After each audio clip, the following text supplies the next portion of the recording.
Fala aí pessoal, hoje a gente vai ver aí um mini documentário dos japoneses que vivem nas lan houses, cafeterias, né?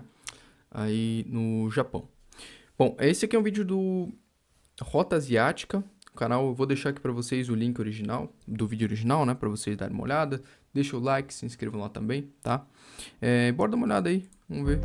最初はマンションなど借りるところを探してましたけど、結構な値段が張ったので、やはりネットカフェでとりあえず過ごそうと思ってましたね。貯金したくてもいつの間にかあんまりたまらなくなってるみたいな感じですね。さすがにいつまでもアルバイトでもいられませんから。8年前に名古屋から上京してきたんですけど、建設系の会社で働いてたんですけど、腰をかなり痛めてしまったんですね。で、辞めるしかなくて、そっからもうずっとネットカフェ生活ですね。夜も朝もずっと食べれる置いてあるじゃないですか。もう皆さん仕事してるみたいなんですよね。ホームレスとはまたちょっと違うんですよね。 Engraçado esse negócio de emprego lá no Japão, né? Que é uma cultura completamente diferente da nossa, cara. Os preços dos imóveis e aluguéis no Japão. Inclusive, eu tava vendo um documentário esses tempos atrás falando sobre a geração perdida, né, do Japão, porque lá eles têm uma cultura de tipo, quando você sai da escola, você vai pra faculdade, né, e nesse meio as empresas já estão procurando aqueles que vão trabalhar nas áreas específicas lá, obviamente, das determinadas empresas, né? E quando eles saem da faculdade, eles já saem empregados ali e eles vão ficar na empresa geralmente pro resto da vida, né? Inclusive subindo de cargos, etc. E quem não consegue isso fica perdido. Tipo, não tem um trabalho fixo, não vai trabalhar em algo fixo e vai ficar meio que trabalhando de gato pingado aí pro resto da vida. E aí é uma geração meio perdida, né?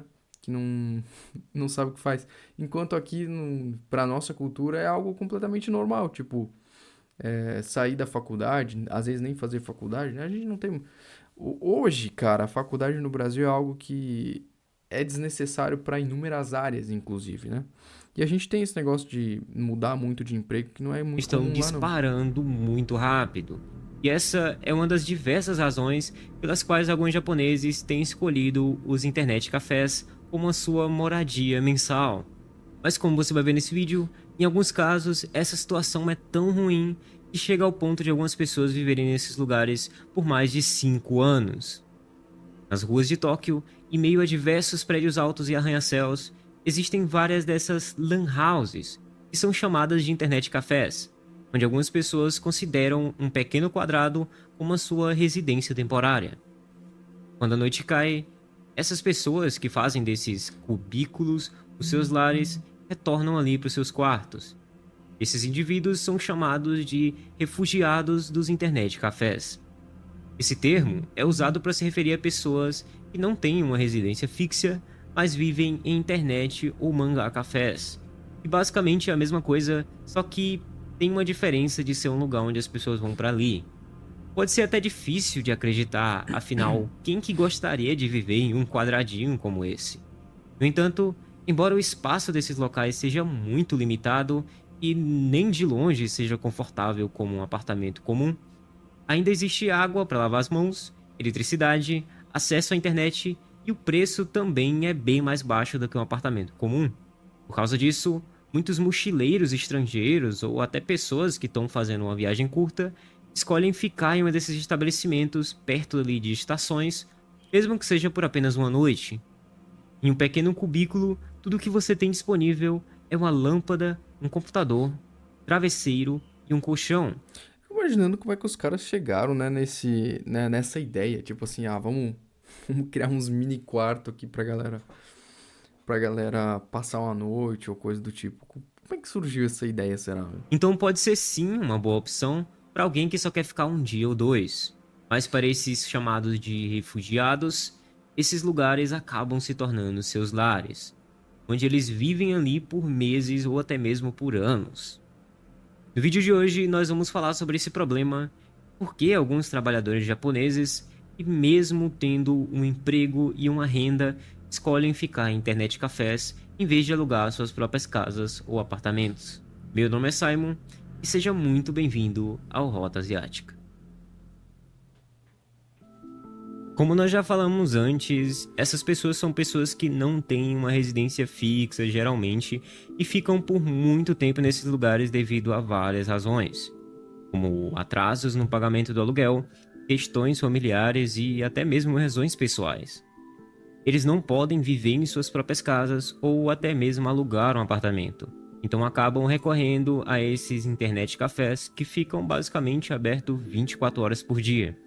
O termo refugiados por internet cafés originou-se de uma série documental da Nippon TV em 2007. O seu produtor, o Hiroaki Mizushima, que tem muita experiência em entrevistar campos de refugiados, após retornar ao Japão, entrevistou jovens que viviam em internet cafés há muito tempo.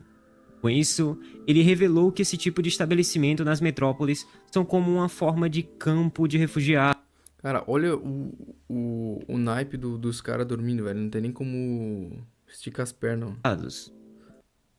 Nesse documentário, nós somos apresentados a um jovem segurança japonês. E após chegar a Tóquio, ele descobriu que não apenas o aluguel era caro, mas as despesas, como contas de serviços públicos, também eram um grande problema. Desesperado, ele recorreu ao internet café. Quando volta do trabalho, ele pode assim usar o computador para jogar e relaxar um pouco. De manhã, ele se veste, sai do pequeno cubículo e vai trabalhar novamente. E assim o ciclo se repete. Ele espera aprender mais habilidades e conseguir um emprego melhor em tempo integral para poder sair dessa situação o mais rápido possível. Depois que o documentário foi transmitido, os refugiados dos internet cafés se tornaram um tema muito mais falado na sociedade japonesa naquele ano. Você provavelmente está se perguntando agora: esses tais refugiados não são apenas pessoas sem teto? Bom, a maioria deles está motivada a encontrar um emprego, mas uma grande parte desse grupo trabalha em empregos que os pagam diariamente. Eles costumam trocar e-mails com a agência de mão de obra para conseguir um emprego temporário para o dia. Esses empregos lhe dão pequenas rendas, então durante a noite eles têm que ficar em internet cafés ou até mesmo em lojas que ficam abertas 24 horas, o que os diferencia das pessoas sem teto, que geralmente são consideradas muito velhas para encontrar um emprego ou simplesmente não têm interesse em encontrar um. Assim, eu não sei se ele vai falar sobre isso aqui, mas um grande problema que tem no Japão hoje também é o problema econômico, né? Inclusive, eu tava vendo uma matéria agora, cara, acho que foi semana passada, sobre a inflação, né, no Japão. Assim, a inflação no Japão é extremamente controlada, tipo, é extremamente estável ao longo dos anos, dos últimos anos pelo menos. Mas isso não significa necessariamente que o Japão seja um país com uma economia boa. A economia do Japão é extremamente caótica, tipo assim, um negócio catastrófico. As pessoas ganham pouco, ganham mal, e as coisas são muito caras, né? Principalmente nos grandes centros. Não que o Brasil seja tão diferente assim, mas aqui existe uma possibilidade de crescimento muito maior do que dentro do Japão. E a inflação agora do Japão voltou a dar sinais de que vai voltar a subir.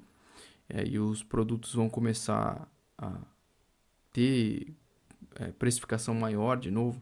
Então, assim, o Japão tem um problema muito grande com a economia, cara. Durante o dia, alguns deles carregam grandes mochilas para o trabalho. Parecem exatamente como um trabalhador de escritório japonês comum, mas estão carregando todas as suas coisas em uma bolsa sem que o chefe ou os colegas saibam. Basicamente, o que eles fazem é uma pequena mudança ali com todos os seus pertences, do internet café para o trabalho todo santo dia. A Nippon TV relatou que cerca de 80% das pessoas que moram nesses locais por longos períodos são homens e 20% são mulheres, todas com idades ali entre 30 e 49 anos. 80% delas querem uma residência de longo prazo, e o programa também mencionou que o custo mensal de morar em um desses estabelecimentos é cerca de 59.300 ienes, que dá quase R$2.000. E embora o espaço seja bem pequeno, essas instalações oferecem basicamente tudo o que você precisa. E o custo também inclui água, eletricidade e todas as outras despesas. Se você precisar usar o banheiro ou uma máquina de lavar, por exemplo, será cobrado cerca de 300 ienes, que dá mais ou menos 10 reais ali por hora. De acordo com uma pesquisa de 2018 do jornal Nikkei Shimbun, cerca de 15.300 pessoas vivem em internet cafés todos os dias em Isso aqui é Tóquio. uma lan house, né, pô? Entre eles, cerca de 4.000 pessoas não têm uma residência fixa e mais de 70 delas têm empregos bastante instáveis. Essa pesquisa também perguntou às pessoas por que elas estavam vivendo nesses locais. A maioria, por volta ali dos 31%, respondeu que estavam viajando ou em uma viagem de negócios e decidiram passar a noite por lá. Outros 25% não tinham um lugar para ficar e 13% afirmaram que estavam trabalhando ou se divertindo até tarde. Então perderam ali o último trem e não dava tempo para voltar para casa. Por fim, 5,9% disseram que tinham outros motivos para não querer voltar para casa. Mas por que há tantos refugiados desses internet cafés no Japão? Você acabou de falar isso, meu amigo. Bom, a principal razão são as péssimas condições econômicas do país. Em 2016, o governo metropolitano de Tóquio conduziu a primeira pesquisa sobre pessoas que perderam as suas residências, como esses refugiados de Tóquio, por exemplo. Os resultados mostraram que todos os dias existem cerca de 4.000 pessoas sem teto, entre elas 38,6%, que é a porcentagem maior ali delas, tem entre 30 a 39 anos. Na verdade, tipo assim, todo país tem os seus problemas econômicos, né? A diferença é a forma a forma como cada um deles lidar com isso. No Japão, cybercafé, por exemplo, né? Na Coreia também tem problema econômico, né? Principalmente porque as pessoas têm um custo de vida muito alto e lá tem aquele negócio de você morar no porão de alguém, enfim. Não sou exatamente um especialista nisso, tá? No Brasil, por exemplo, tem as periferias que acabaram virando favelas, né? Então a gente tem aqui as favelas. Então, de novo, todo país tem seus problemas e cada um lidar com o problema do jeito que consegue, cara. Então, Esse grupo é seguido por pessoas com idades entre 50 e 59 anos, que compõem um total de 29%. Entre eles, quase metade das pessoas tem uma renda mensal entre 110 mil a 150 mil ienes, que dá mais ou menos de 3.700 a 5 mil reais. Você pode até achar que isso é muito dinheiro e se perguntar se um salário desses não é o suficiente para alugar um apartamento. E o problema é que no Japão, diferente aqui do Brasil e de outros países, ao alugar um apartamento, além de pagar o primeiro aluguel, você também precisa pagar o dinheiro da chave, as taxas de corretagem e o valor de calção.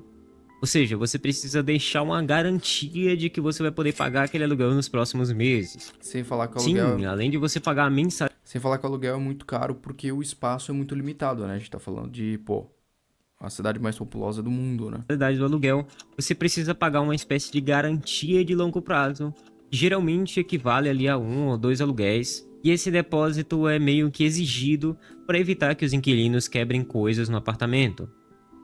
Além desses custos, também existe uma tradição que vem sendo passada desde a Segunda Guerra Mundial. Consiste em dar o valor de 1 ou 2 aluguéis em um envelope vermelho ao senhorio ali, o dono do aluguel, como uma forma de agradecimento por deixá-lo ficar no apartamento. É cada coisa, né? Esse dinheiro é chamado de gift money. Esse eu nem sabia que existia. Além disso, existem algumas taxas de seguro e despesas diversas que devem ser pagas. Então, mesmo que você economize até mais de 200 mil ienes, isso não vai ser o suficiente, especialmente com os preços de aluguéis mais altos de Tóquio. Portanto, pessoas que estão passando ali por uma condição financeira mais difícil não podem, em nenhuma hipótese, alugar um apartamento. No entanto, a falta de dinheiro não é a única razão. O gerente de um desses estabelecimentos que foi entrevistado disse que, na verdade, muitos clientes podem pagar para alugar um apartamento, mas em comparação com os aluguéis de Tóquio, a taxa mensal dos internet cafés é muito vantajosa e você não precisa pagar por gás, eletricidade, nenhum tipo de garantia ou taxas em si. Um trabalhador de escritório japonês que mora em um desses estabelecimentos também disse que, em vez de passar o tempo ali se deslocando para o trabalho, é mais fácil morar em um internet café que fica bem perto da empresa. Além disso, algumas pessoas se tornaram refugiados porque têm um relacionamento muito ruim com as suas famílias. Então eles escolheram simplesmente fugir de casa.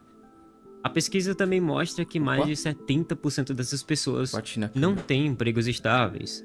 Isso está relacionado ao sistema de emprego não convencional, que está se tornando algo cada vez mais comum no Japão, popularmente conhecido como sistema de contratação temporária. Após a explosão da bolha econômica do Japão na década de 90, a economia japonesa passou por uma queda, causando o colapso do sistema que garantia emprego vitalício e promoções de carreira. Para reduzir muitas despesas, as empresas começaram a terceirizar o pessoal e assinar contratos com empresas de serviços de terceirização temporária para enviar trabalhadores. Esse novo sistema economiza muito dinheiro para as grandes empresas e elas não precisam pagar seguro de emprego ou despesas adicionais. Essa é uma cultura que inclusive está sendo migrada para cá, né? Não só para cá, em outros países também, Estados Unidos também está acontecendo. Enfim. E as próprias pessoas estão se adaptando a isso, já se acostumando a ter empregos temporários, né? Acho que dificilmente você vê hoje uma pessoa aí entre os 20 e 30 anos que, pô, o sonho dela é ficar numa empresa e virar gerente de alguma coisa.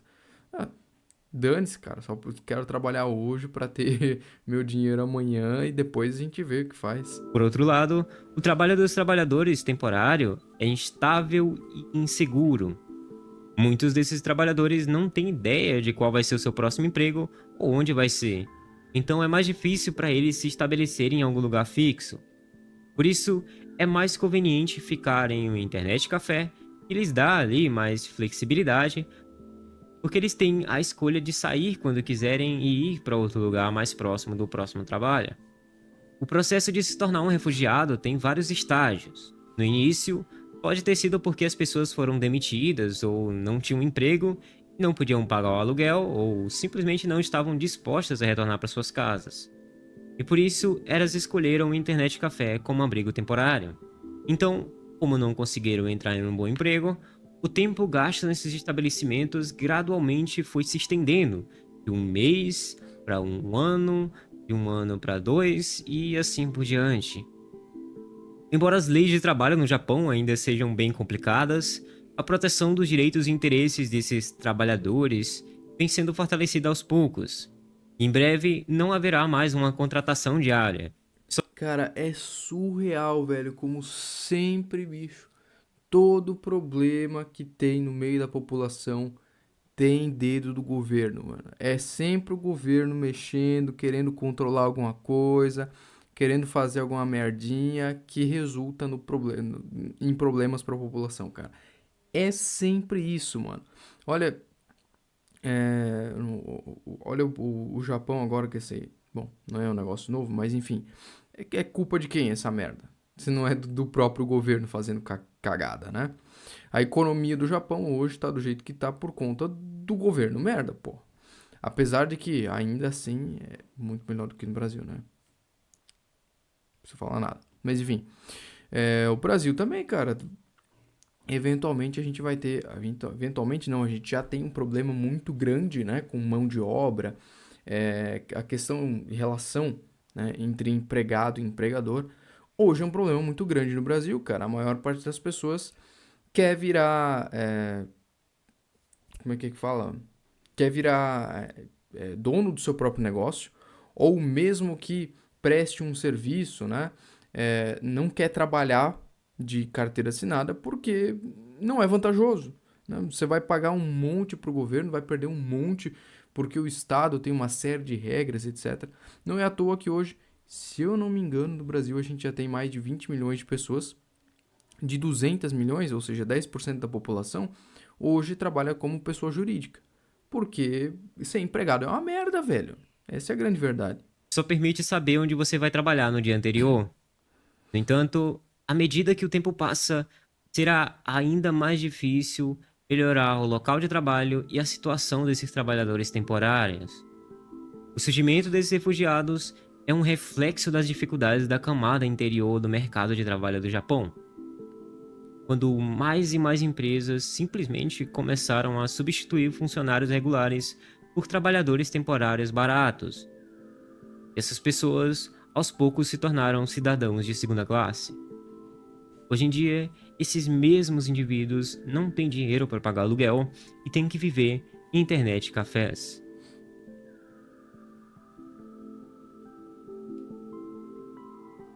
O vídeo de hoje vai ficando por aqui. Bom, é isso aí. Inclusive, eu tô até escrevendo um livro sobre isso, né? O livro se chama Estado, o Novo Império, onde eu abordo justamente a ideia de que o Estado que a gente tem hoje, e quando eu falo em Estado, eu não falo somente do Brasil, tá? Eu falo sobre estados em geral, governos em geral, né? Na verdade, eles são uma nova versão do que a gente tinha no sistema antigo, famoso império, né? O sistema imperialista.